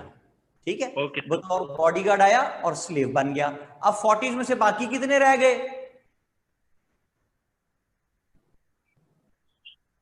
39 सर। फर्क से तो है साहब, बड़ा तेज है यार, हैं? जी सर। 40 में से एक निकालो, 39 बना भी लिया आपने, वाह जी वाह। अच्छा जी, 39 लोग रहे। ये जो 39 बाकी बचे, इनको शमसुद्दीन अल्तमश ने सोचा कि यार इनको बतौर बॉडीगार्ड रखना बड़ी एक वो अनफेयर सी चीज है, इनको इनकी कैपेसिटी के मुताबिक यूज करना चाहिए। तो उसने उन सबको बॉडीगार्ड के तौर से हटा दिया और किसी को फाइनेंस का हेड लगा दिया, किसी को एडमिनिस्ट्रेशन का हेड लगा दिया, किसी को डिफेंस में लगा दिया, किसी को किसी जगह का गवर्नर लगा दिया। ये न्यूज से फायदे उठाने लगा। समझ आ गई बात आपको? Okay sir. आहिस्ता आहिस्ता ये जो 40s थे ये ताकत पकड़ने लगे। और सिर्फ समझाने के लिए कह रहा हूं, लिखना नहीं है। आजकल के दौर में जैसे एजेंसीज होती हैं दुनिया में, उस तरह ये एजेंसियों का रूप धार गए, जिनके पास मेकिंग ब्रेकिंग पावर नहीं आ जाती रूलर्स की, वो ताकतवर हो गए 40s बहुत। उधर गयासुद्दीन बलबन भी महल के अंदर तरक्की कर रहा है। पहले बॉडीगार्ड के तौर पे आया, फिर स्लेव बना, फिर रॉयल कोर्ट का एडमिनिस्ट्रेटर बना, फिर शमसुद्दीन अल्तमश की जिंदगी में ही रॉयल कोर्ट का सीनियर एडमिनिस्ट्रेटर बना। और 1236 में 1236 में when Shamsuddin Altamash was about to die, तो उसने 40s को बुलाया और कहने लगा देखो 40s, मैं मरने लगा हूं, मेरे मरने के बाद मेरे बेटों में से किसी को सुल्तान मत बनाना, वो इस काबिल नहीं है, वो इनकॉम्पिटेंट हैं, वो लथार्जिक हैं, वो इनकैपेबल हैं, वो डिसिपेशन में पड़े हुए हैं, मेरे बेटों में से किसी को सुल्तान न बनाना। हाँ, मेरी बेटी रजिया को सुल्तान बना देना, she is a very very capable lady. तो 40s ने कहा कि भाईजान आप बेफिक्र होकर मरे, हम ऐसा ही करेंगे। ठीक है जी? Okay sir.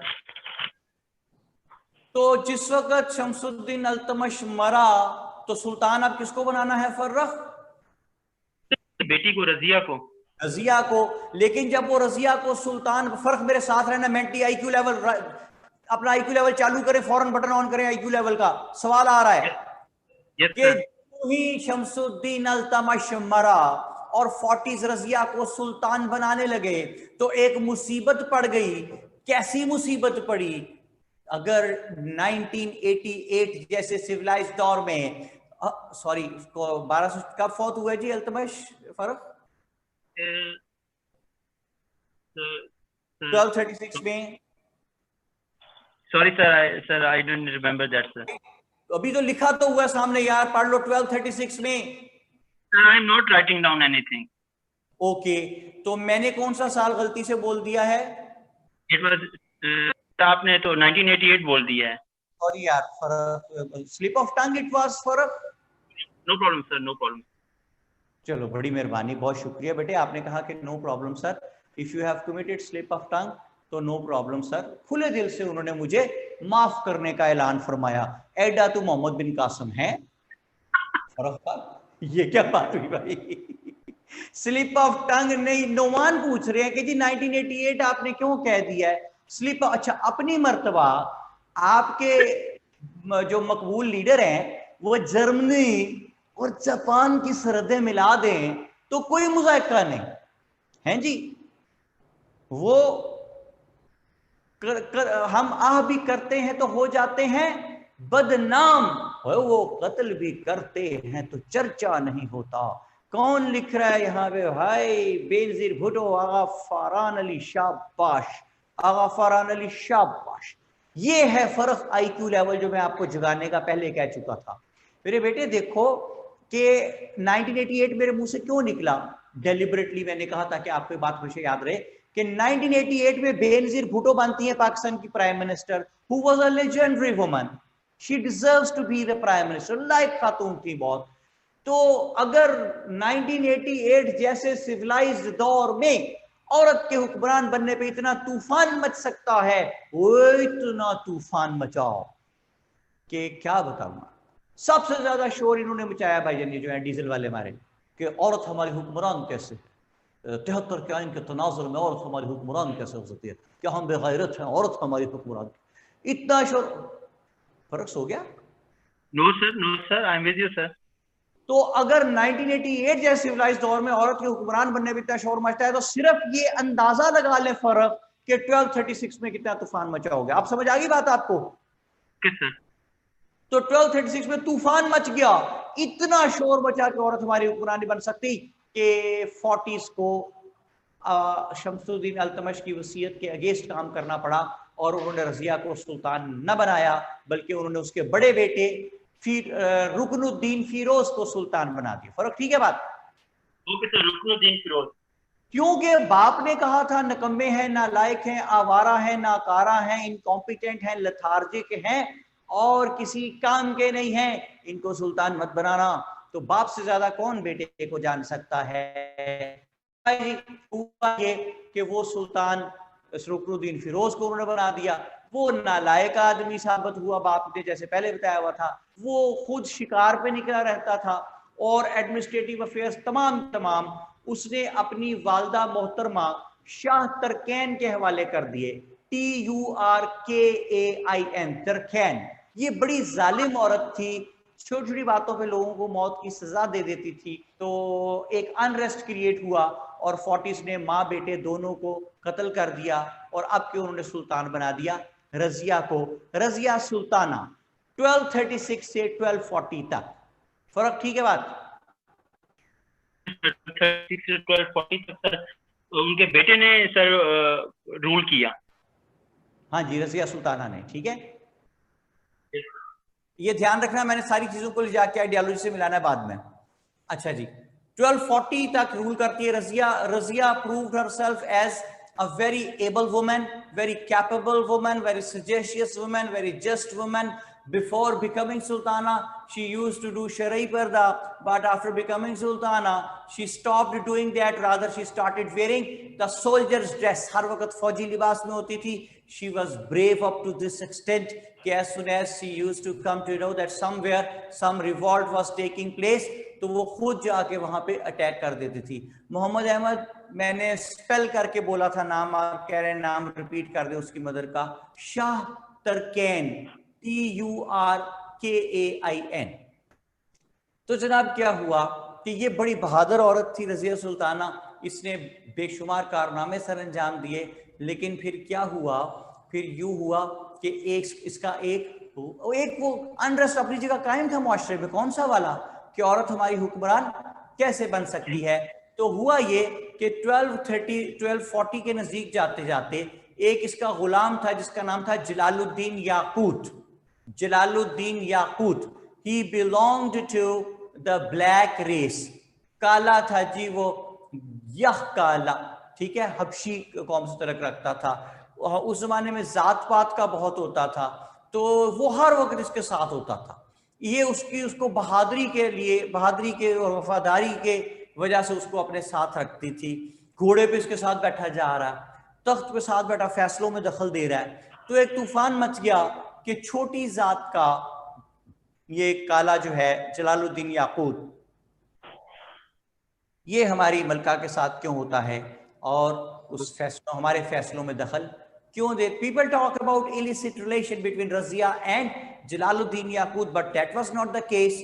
एक हिस्टोरियन है जो फरिश्ता के नाम से लिखते हैं, फरिश्ता के नाम से हिस्टोरियन है, वो लिखते हैं कि Razia was at the peak of her character, और कोई ऐसी बात नहीं थी, सिर्फ उसकी बहादुरी और वफादारी की वजह से, लॉयल्टी वजह से उसको वो साथ रखती थी। लेकिन अनरेस्ट क्रिएट हो गया बहुत ज्यादा कि जी छोटी जात का काला हर वक्त मलका के साथ होता है और ये और तूफान मच गया। तो एक दफा एक दिन रजिया सुल्ताना और जलालुद्दीन याकूत एक घोड़े पे सवार कहीं जा रहे थे कि कहीं से चंद नामालूम अफराद मोटरसाइकिलों पे आए, उन्होंने फायरिंग कर दी जी, जिससे जलालुद्दीन याकूत मौके पे जाँ बहक हो गया और रजिया वाज अरेस्टेड। फर्क समझ आ गई आपको बात? Yes sir. मोटरसाइकिलें थी उस दौर में फर्क? उस दौर में sir I was also going for that point and sir I have another question as well sir. ठीक। ये रुकुद्दीन जो Firoz became sultan instead of the Razia. आवाज दूर हो गई आपकी, बहुत गायब हो गई आवाज। No sir I am clear sir. जी आप बोले। रुकुद्दीन फिरोज जो उनका बेटा था 1936 में उसको एज अ सुल्तान उन्होंने डिक्लेयर किया। So for how long he ruled? तो क्योंकि आपने 1236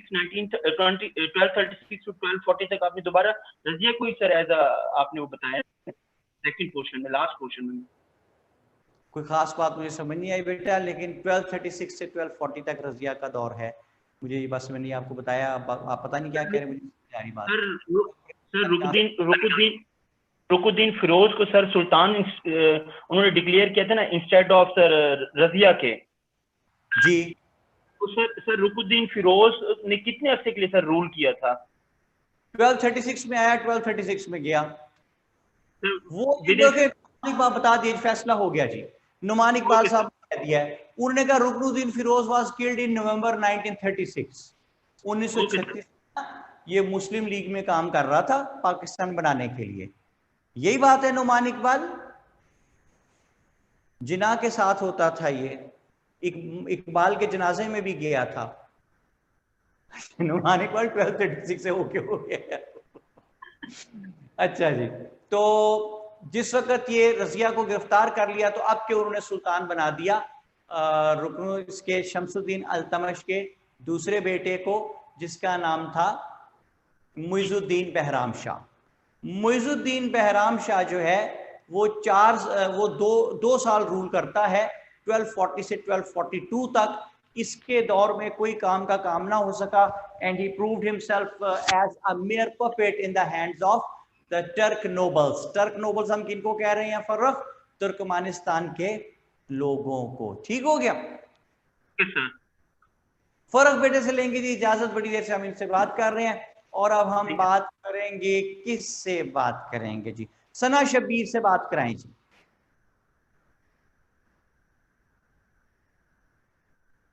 हेलो हेलो,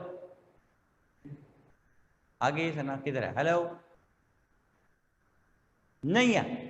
बात कराएं जी नया, उससे बात कराएं। ये कौन? सर अमीर हमजा से बात कराएं जी। मोहम्मद अमीर हमजा लिखें।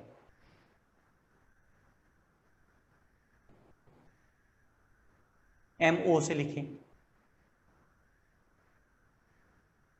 ये जी, ये अमीर हमजा जी। वालेकुम सर।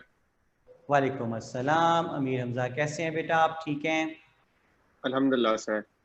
ओके अमीर हमजा, यहाँ तक बात आपको सारी समझ आ रही है? जी सर बिल्कुल। अच्छा जी, 1240 से 1242 तक मुइजुद्दीन बहराम शाह हुकूमत करता है। He proved himself as a mere puppet in the hands of Turk nobles. इसके दौर में मंगोल्स जो कि चाइना के ऊपर जो एरिया है वहां से आते थे, नीचे इधर सब कॉन्टिनेंट की तरफ क्यों आते थे? इसलिए कि यहाँ पे ह्यूमन फ्रेंडली एनवायरमेंटल कंडीशंस थी।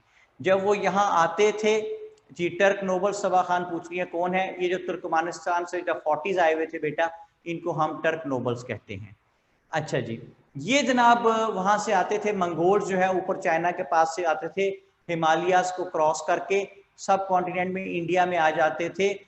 इसलिए आ जाते थे कि यहाँ पे ह्यूमन फ्रेंडली एनवायरमेंटल कंडीशंस थी और ऊपर मौसम बहुत सर्द होता था। तो यहाँ पे ये इन्वेड करते थे ताकि यहाँ पे आके कब्जा करके सुकून सी वाली जगह पे एनवायरमेंटल प्योर एक वो proper human friendly environment condition में रह सकें, इसलिए आते थे। ये समझ आ गई आपको जनाब के क्यों इन्वेट करते थे मीर हमजा? ये जी सर बिल्कुल। ये यहाँ पे आ जाते थे जी, इन्वेट किया इन्होंने और इन्होंने लाहौर पे कब्जा कर लिया। और Muizuddin Bahram Shah could not do anything, बड़ा नालायक आदमी था। तो उसको 1242 में 40s के खिलाफ उसने साजिश की, क्योंकि 40s उसको डिक्टेट करवाते थे उसने कहा यार सुल्तान मैं हूँ, every now and then I am being subjugated और डिक्टेटेड बाय दीज 40s। उसे चला गुस्सा, उसने क्या किया, 40s का एक बड़ा अहम आदमी था, उसका नाम था मलिक सनकार। तो उसने मलिक सनकार को जो है वो कत्ल करवा के उसके आत्मा संस्कार करवा दिए, और बाकी 40s जो हैं दे गॉट अलर्ट और उन्होंने इसको मुइजुद्दीन बहराम शाह को कत्ल करवा दिया, और अब के उन्होंने सुल्तान 1242 में बना दिया अलाउद्दीन मसूद को। अलाउद्दीन मसूद कौन है? ये रुकनुद्दीन फिरोज का बेटा है, यानी शमसुद्दीन अल्तमश का ग्रैंड सन है, पोता। ठीक है अमीर रमजा? जी सर। अब आगे बात चलती है यहाँ से। सना कह रही थी सॉरी माइक इशू है। ओके नो प्रॉब्लम बेटा, इट्स ऑलराइट।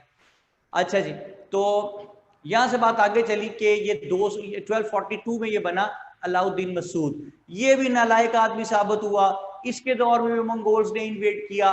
1246 तक उन्होंने मुल्तान पे भी कब्जा कर लिया। Again he could not do anything, helpless सा, वर्थलेस सा आदमी था, और इसको भी 1246 में हटाया, और अब के उन्होंने सुल्तान बना दिया अल्तमश के सबसे छोटे बेटे नसीरुद्दीन महमूद को। ये जो नसीरुद्दीन महमूद था, ये यहां पे 20 साल हुकूमत करता रहा। He was wise enough that he never challenged the authority of the 40s, और 20 साल मजे से हुकूमत करता रहा।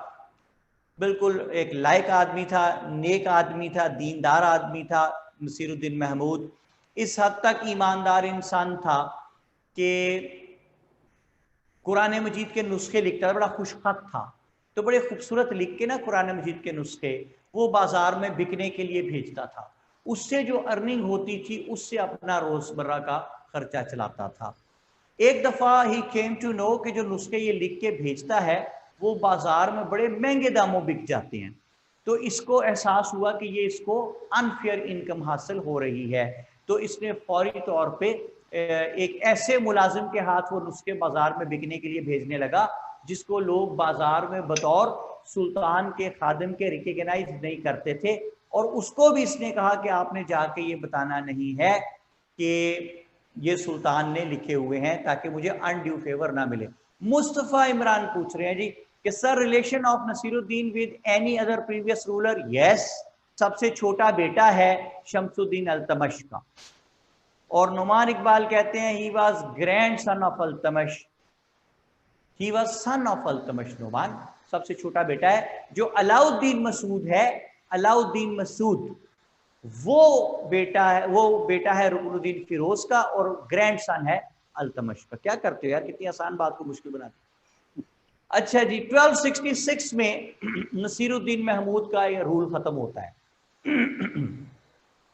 एक बहुत इंटरेस्टिंग बात आप लोगों को बताना चाहता हूं, जरा सा पीछे जाइए। शमसुद्दीन अल्तमश के दौर में ये जो 40s आए थे, उनमें से एक बंदे का मैंने आपको नाम लिखवाया था, वो कौन था?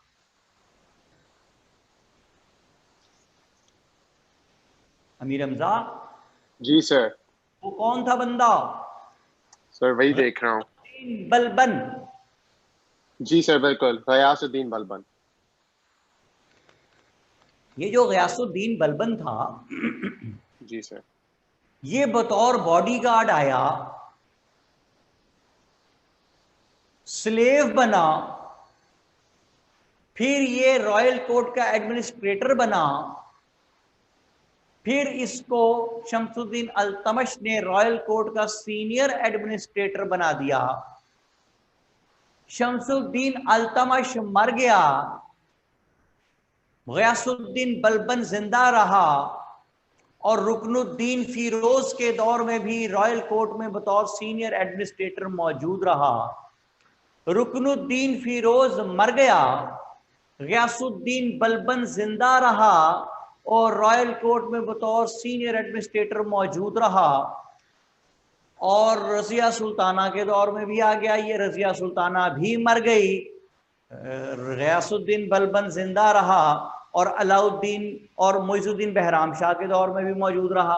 मुइजुद्दीन बहराम शाह मर गया, गयासुद्दीन बलबन जिंदा रहा, और अलाउद्दीन मसूद के दौर में भी बतौर सीनियर एडमिनिस्ट्रेटर रॉयल कोर्ट में मौजूद रहा, वो अलाउद्दीन मसूद भी मर गया, गयासुद्दीन बलबन जिंदा रहा, और नसीरुद्दीन महमूद के दौर में भी रॉयल कोर्ट में बतौर सीनियर एडमिनिस्ट्रेटर मौजूद रहा।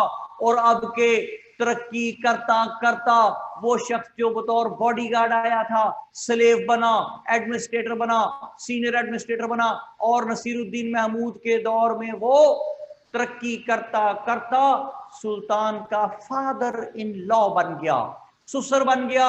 ये नसीरुद्दीन महमूद भी मर गया, ये ससुर गयासुद्दीन बलबन जिंदा रहा, और 1266 में ये खुद सुल्तान बन गया, और 1266 से 1286 तक 20 साल ये रूल करता रहा।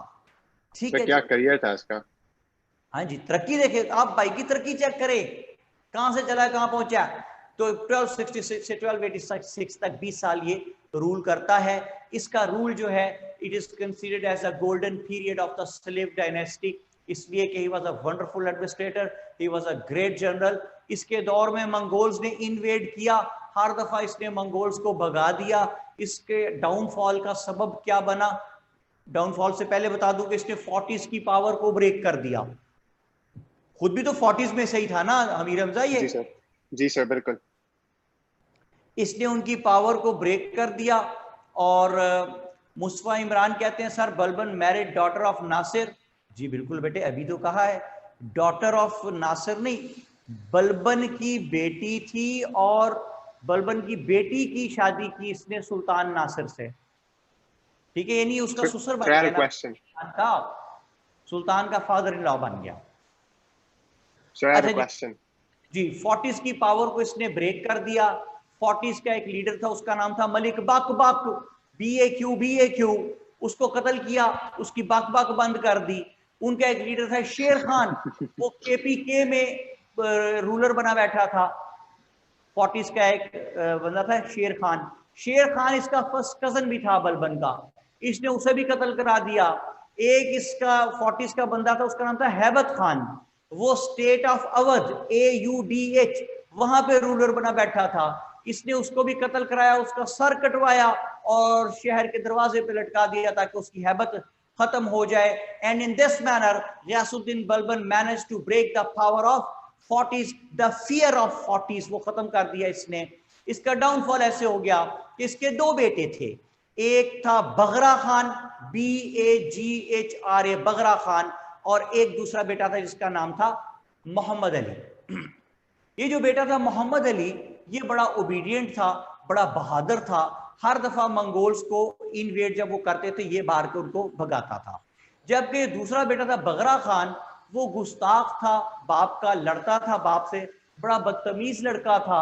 उसने क्या किया, एक दफा अब्बे से लड़ा, गयासुद्दीन बलबन से। कौन? बगरा खान। और अपना 4-5 साल का बच्चा जिसका नाम था मुइजुद्दीन केकूबाद, उसने केकूबाद उठाया बच्चा और दादे के मुंह पे मार, गयासुद्दीन बलबन के, और कहने लगा संभालो ये बच्चा, मैं जा रहा हूं, मैं दूर जाके तुमसे रहूंगा। सो ही वेंट टू बंगाल, और बंगाल में जाके वो बंगाल का रूलर बन के बैठ गया। कौन? बगरा खान। और ये बात समझ आ रही है? जी सर।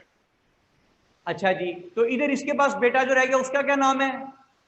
मुइजुद्दीन कैकबाद। वो तो बगरा खान का बेटा है ना, यानी वो तो ग्रैंड सन है, पोता है। अली सर, अली, मोहम्मद अली। ठीक है जी सर।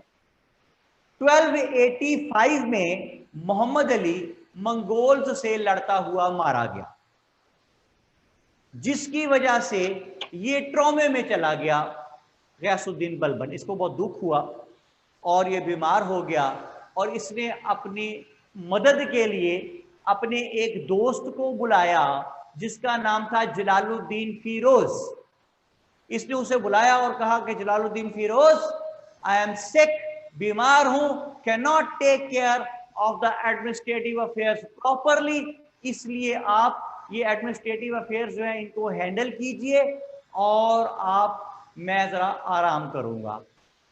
तो जलालुद्दीन फिरोज खिलजी ने एडमिनिस्ट्रेटिव अफेयर्स पे तो नजर रखनी ही थी, उसने जलालुद्दीन फिरोज ने इस पे भी नजर रखी, गयासुद्दीन बलबन पे।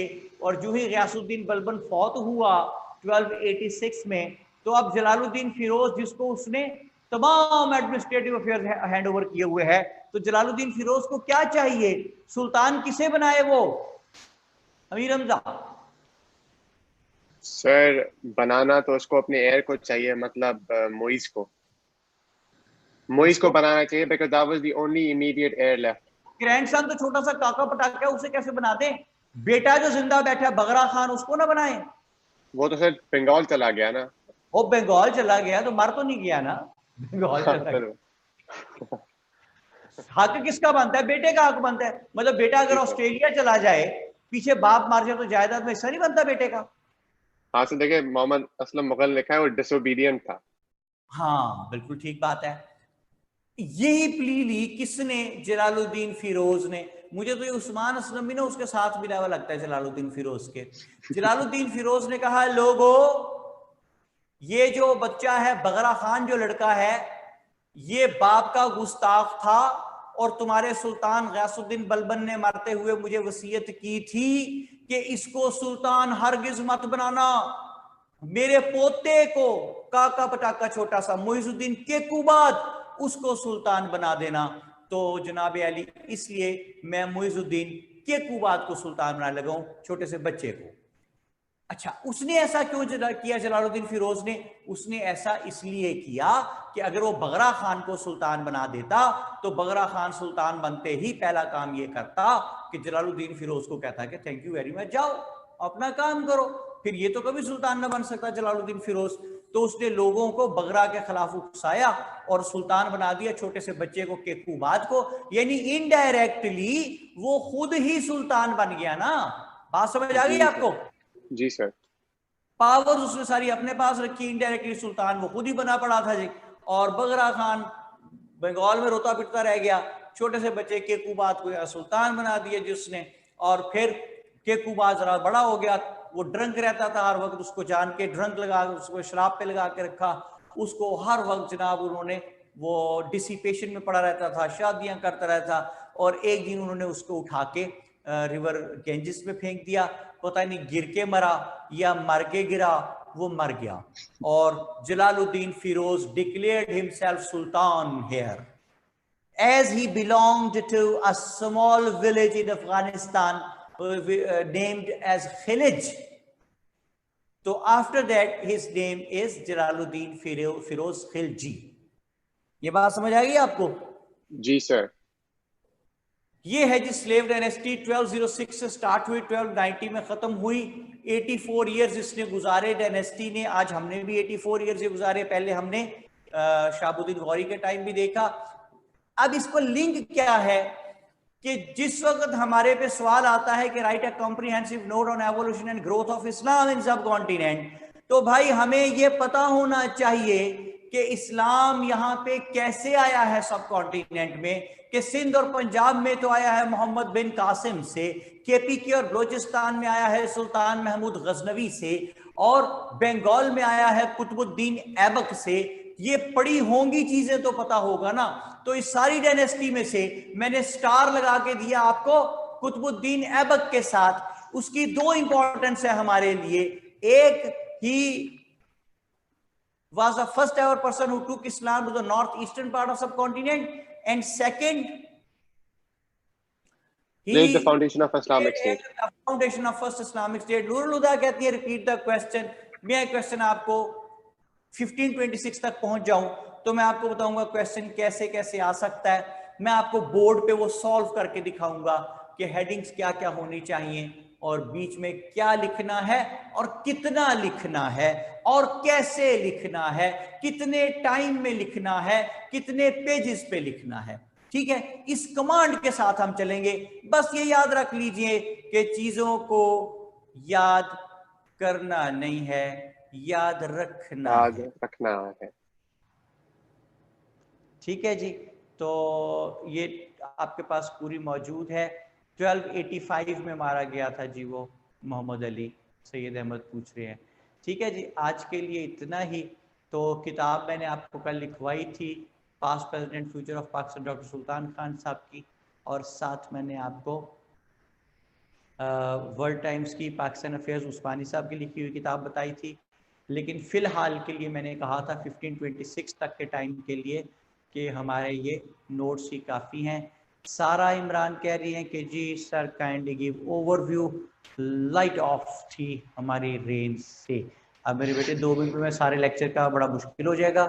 नेक्स्ट टाइम जब हम बात करेंगे इस पे मेरी बेटी, तो आप मुझे याद दिला दीजिएगा, मैं थोड़ा सा इस पे बात ज़रूर कर लूँगा, ठीक है। बुक्स मानूर आकिफ कहती हैं दोनों खरीदनी चाहिए, दोनों ले लें, कोई ऐसी बात नहीं उसमें। Tenure of Jalaluddin pillow please. Jalaluddin कौन? जलालुद्दीन फिरोज खिलजी क्या पूछ रहे हैं भाई? अभी तो आया है यार, अहमद अली भी उसे आने तो दो, कल आएगा फिर मरेगा तो पता चलेगा कितना अर्सा रूल किया।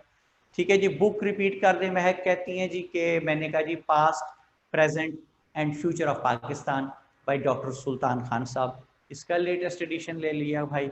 और एक हमारी वर्ल्ड टाइम्स की छपी हुई है पाकिस्तान अफेयर्स, वो उस्मानी साहब ने लिखी हुई। ठीक है जनाब, तो करमदाद करमदाद रब्बानी, इकराम रब्बानी से कोई किताब यार। If one good book is covering the syllabus, do not run for many other books. अंग्रेज कहता है कि if one book is covering the syllabus, so it's good to have that. और वो अंग्रेज कहता है कि it's better to study one book 11 times instead of studying 11 books once. ठीक है, तो कोई अच्छी किताब ले लें। यकीन करें जो काम सर सैयद अहमद खान ने एक किताब में किए हुए, अमीर हमजा जी सर, दूसरी किताब में भी वही काम किया उन्होंने। ठीक है, ये नहीं कोई नया काम नहीं किसी किताब में आ कर गए। किसी किताब में कुछ लिखा हुआ सर सैयद के बारे में, और किसी किताब में लिखा हुआ है कि बहती हवा सा था वो, उड़ती पतंग सा था, कहाँ गया उसे ढूंढो। कोई ऐसी बात हरगिज नहीं है जी। So gentleman, whatsoever we have tried to discuss today, repeat it, complete it and concrete it and never let it know to anybody else how simple it is। और सब कुछ क्या है? बेकार है बस। You people are precious। कितने? We're very very precious। So try to take very very good care of yourselves and try to become what the best possible sons or daughters of your parents। इसके अलावा ना दुनिया में आखिरत में कामयाबी का और कोई रास्ता नहीं है, और अगर है भी कोई तो एटलीस्ट वो मुझे पता नहीं है। See you all next time, keep flying and enjoying it। Salman Kazmi signing off। Thank you very much।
Assalamu alaikum to everybody. Start हो गया? Assalamu alaikum to everybody. A very pleasant morning. Lahore is rainy today, and I hope that in some other cities too it is raining. Asan, thank you very much. Walaikum assalam. Maria beta, walaikum assalam. Usman, walaikum assalam. Momal, thank you. Well, I hope all of you are going to enjoy both your health and your CSS. जैसे कि मैंने कल कहा था कि एक पहला आपका सैचुरेशन पॉइंट आ जाना है पहले ही हफ्ते में, जब आप में से कुछ लोगों को लगना है मेरे बस की बात नहीं है, बड़ा मुश्किल है, नहीं मैं नहीं कर सकता, टाइम कम है, ये नहीं वो नहीं, तो इन चीजों को आपने ओवरकम करना है. ठीक है, just shake off these kind of thoughts out of your mind. These are the people like you who do it. Definitely they're not supposed to be the salt of the earth. आप जैसे ही लोग करते हैं और आप में से ही करेंगे इंशाल्लाह ताला. ठीक है, तो मीनवाइल अभी प्रीवियस जो हमने बातचीत की, जो कल हमने कंटेंट्स को डिस्कस किया, आपको उसका पेज सेंड कर दिया गया है.